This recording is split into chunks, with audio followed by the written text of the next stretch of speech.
जो रसूलुल्लाह सही असांजे करे रुना सजदा कयूं अल्लाह के ऐलाद कयूं तडे न शक्लियूं थी मटजन न को आए भई असांजे पेशानी ते लिखजी था वजन न त अगले उम्मतन में जी गुनाह लिखजी विंदा हा न लिखजन हा त अल्लाह काथे पहुंचो महबूब मुस्तफा करीम सल्लल्लाहु अलैहि वसल्लम सजी सजी रात रब जे आडो भी करे सजदन में अल्लाह के एलाज क्यों और रब करीम मुझन जा ऐब न उघाड़ जाए मुझन के माफ कर जाए मुझन के माफ कर मुझन के माफ कर असा नमाजू नथा पढ़ूं पो भी महबूब फरमायो मुजान तिलावतू नथा कयूं पो भी मिठे मोहम्मद फरमायो मुजान को भी चयो नथा वठूं परावा पन्ना ता सोरींदा वतों परावा खाता था मटींदा वतों अबे अम्मा जो बेइज्जतू कंदा था वतों न्याणियों घरन में विहारी वेठा ने भेनुन के हक नथा ॾियूं सब डोवा में मौजूद पो भी महबूब सही रब के एलाज कया मुझन के माफ कर मुझन के माफ कर असा एक भी चयो नथा वठा पर पो भी साईं छा चयो मुंजा आवा असा महबूब मुस्तफा करीम सल्लल्लाहु अलैहि वसल्लम जे दसल वाट ते हलन जे ला तैयार नायो पर पो भी मिठे मोहम्मद फरमायो मुजान अल्लाहुम्मा ला तंजुर इला आमाल उम्मती वंजुर इला यद हबीबिक मुहम्मदन सल्लल्लाहु अलैहि वसल्लम महबूब रोई करे चो मुझो अल्लाह मुंजन जे दोहन ए बंदे नजर न कर तू निहार मां रब तुझे सामू हथरा खयूं बीठवा महबूब जे हथरन जे करे दुआऊं जे करे अल्लाह रहम कयूं धो अजई ए बनता उगाड़ जनी उन महबूब जे सदके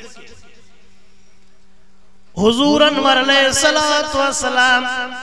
महबूब मुस्तफा सैयद जे का दुआ गुरी अल्लाह अगलन जा ऐब उगाड़े मुंजन जा ऐब न उगाड़ जाए मुंजन जा ऐब न उगाड़ जाए अजु वडे में वडो मसलो इयो तो हले मां बेजा ऐब उगाड़या हो बेजा ऐब को बेड़ो नाए तकरीबन जको ऐबन ते पर्दो दे मन लाओ समूरन जे ऐबन ते पर्दो दई छडे आका फरमांदा एक दबे जे ऐबन जे तलाश में न हुज जेकर चवे तो न बख्शिश मिले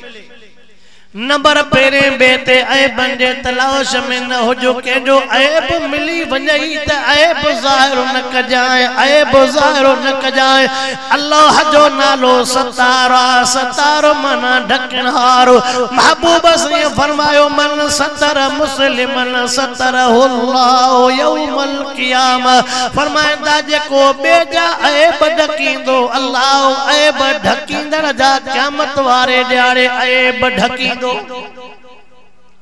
असाजा